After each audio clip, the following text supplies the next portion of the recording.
Well, since you love movie musicals, and we know that, I bet you're a fan of CoverGirl, starring the 32-year-old Gene Kelly and the 26-year-old Rita Hayworth, and released in 1944 by, guess what? Not MGM this time, but rather Columbia. Although the Technicolor makes it as gorgeous to look at as anything Arthur Freed produced for Leo the Lion. And that's as it should be, because this movie, which was a wartime classic, is very much about fashion. Although, as we'll see, there's a little more to it than that. One of the interesting things about CoverGirl's conception is that you may have noticed that Rita Hayworth, not Jean, Rita gets first billing. And here's why. Rita had already made two major musicals with Fred Astaire. You'll Never Get Rich and You Were Never Lovelier, and she was Columbia's reigning goddess, truly. Gene was direct from Broadway's Pal Joey when he made his movie debut in MGM's For Me and My Gal with, I know you know this, with Judy Garland. That one is fun, it's not terribly distinguished, and neither were his next two pictures. Anyway, CoverGirl was planned as a showcase for Rita, who was so beautiful that she became a favorite pinup girl for servicemen overseas. Well, Jean was loaned to Columbia from MGM because Columbia literally didn't know how to cast the role from within their own ranks. And in fact, the movie started production at Columbia without a male lead, if you can believe that. It turned out to be Jean's real breakthrough, and MGM never again let him out of their sight. You can be sure of that. What's this movie about? Not a whole heck of a lot. Rusty Parker, which I think is a great character name for Rita. Rusty is a dancer working at a rather shabby Brooklyn night spot owned by Danny McGuire, who is Jean, of course.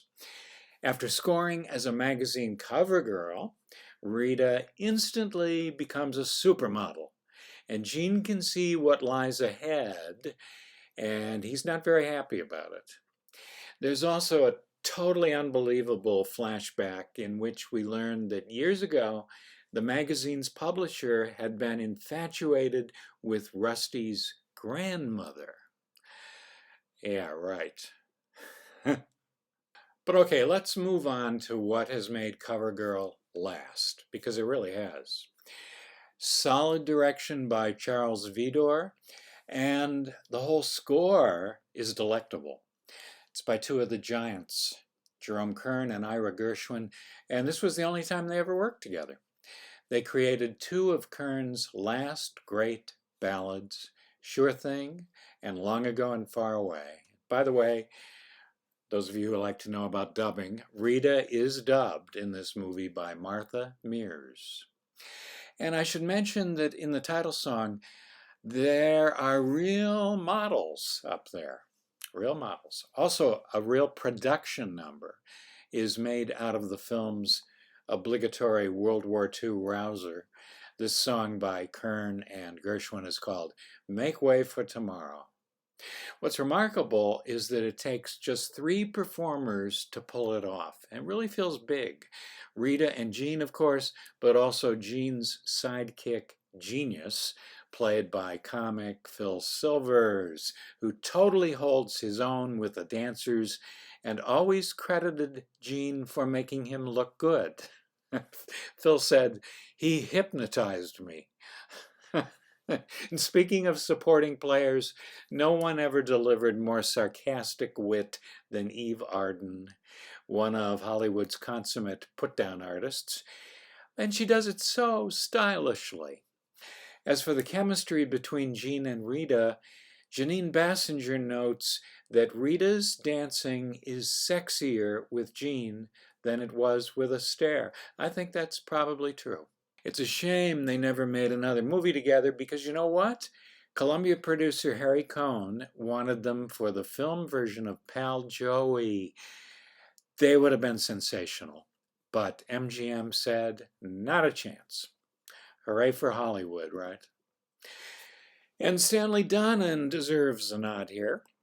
We have screened several of the movies he's directed in this series, but he came to Hollywood having worked with Gene on Broadway, assisting him in choreographing several shows, including the stage Pal Joey. In short, Stanley was a Gene Kelly protege. There's not much more to be said, though, because we mostly don't know who did what, and we never will. But there was enough tension between them that Donen finally went out on his own. One thing we do know is that in CoverGirl, they worked together on Gene's jaw-dropping 4-minute solo number out on the street, dancing with his alter ego. Very famous. He's mourning the loss of the woman he loves, and it turns into anger. He breaks the glass of a shop window. The whole thing was a technical feat for sure, but also a huge artistic challenge. Gene called it the most difficult thing I ever did.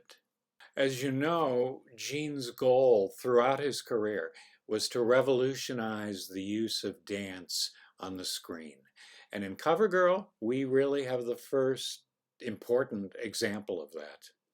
And as I said at the beginning, I think this movie goes just a little deeper than romance, at least for me. I think it's also about classism.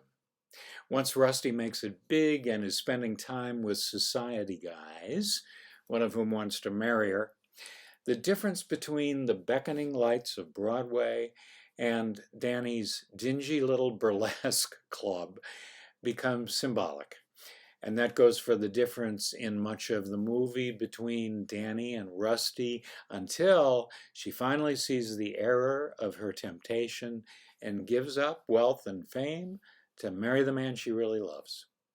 So, CoverGirl is the triumph of the working man and woman. And as we all know, that became Gene's persona for virtually his entire career. Seen in full glory in 1944, Gene Kelly's Working Man represented another reason why the war brought us together as Americans. I'm Bill Rudman from the Musical Theater Project.